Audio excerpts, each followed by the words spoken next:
महादेव के पुत्रों के नाम और उनके जन्म की यह कथा अद्भुत है।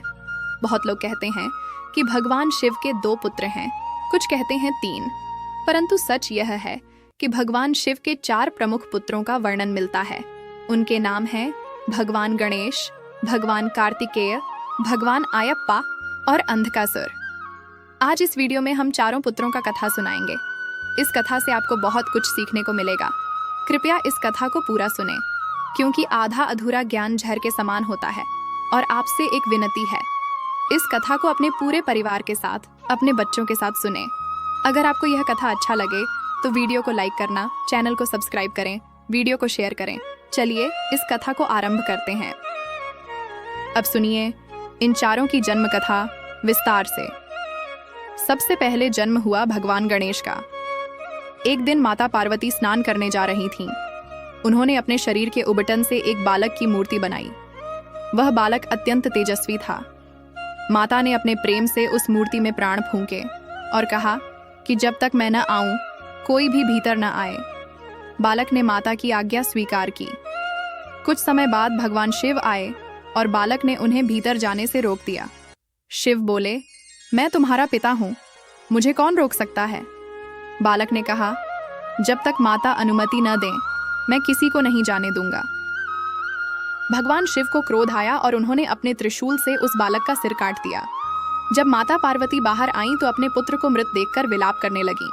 उनका क्रोध इतना प्रचंड हुआ कि सृष्टि हिल उठी।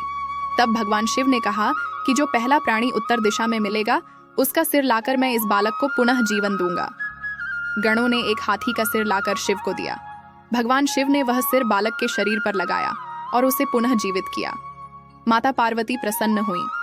भगवान शिव ने कहा, यह मेरा और पार्वती का पुत्र है, इसका नाम गणेश होगा और यह सब कार्यों में प्रथम पूज्य होगा। इस प्रकार भगवान गणेश का जन्म हुआ। अब आती है भगवान कार्तिकेय की कथा। दैत्य तारकासुर ने वरदान पाया था कि उसे केवल भगवान शिव के पुत्र द्वारा ही मारा जा सकता है। लेकिन उस समय भगवान शिव ध्यान में लीन थे।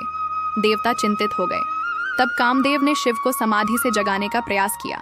जैसे ही कामदेव ने पुष्प बाण चलाया, भगवान शिव ने तीसरी आंख खोल दी और कामदेव भस्म हो गया।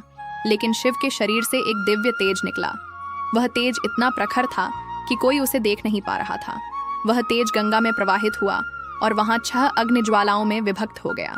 उन 6 ज्वालाओं से 6 सुंदर बालक उत्पन्न हुए।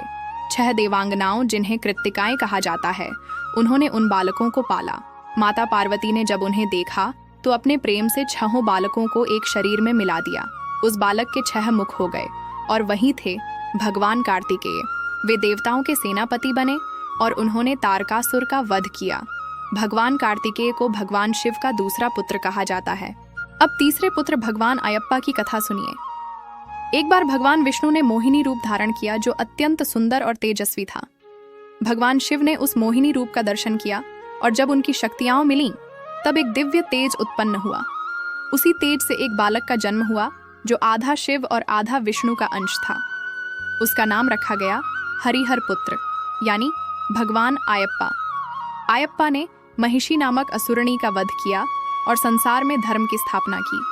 वे संयम और संतुलन के प्रतीक माने जाते हैं। दक्षिण भारत में स्थित सबरीमल्ला मंदिर में आज भी करोड़ों भक्त उनके दर्शन करते हैं। भगवान आयप्पा भगवान शिव के तीसरे पुत्र हैं। अब चौथे पुत्र की कथा आती है, जिसे अंधकासुर कहा गया। एक बार भगवान शिव ने अपनी छाया से एक बालक उत्पन्न किया। वह बालक अंधा था, परंतु बहुत बलशाली था। धीरे धीरे उसमें अहंकार आने लगा। वह देवताओं और असुरों की संगति में भटक गया और अंधकासुर कहलाया। एक दिन उसने माता पार्वती पर दृष्टि डाली। यह देखकर भगवान शिव क्रोधित हुए और बोले, जिसने अपनी माता को भी भुला दिया, उसका अंत मैं स्वयं करूंगा।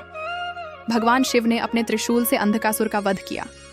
मरते समय अंधकासुर ने कहा, प्रभु, मैं आपका ही अंश हूं, मुझे क्षमा करें। तब शिव बोले, मैं तुम्हें नष्ट नहीं कर रहा हूं, केवल तुम्हारे भीतर का अज्ञान मिटा रहा हूं।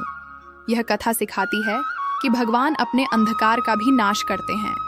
अब भक्तों, इन चारों पुत्रों से हमें 4 महान संदेश मिलते हैं।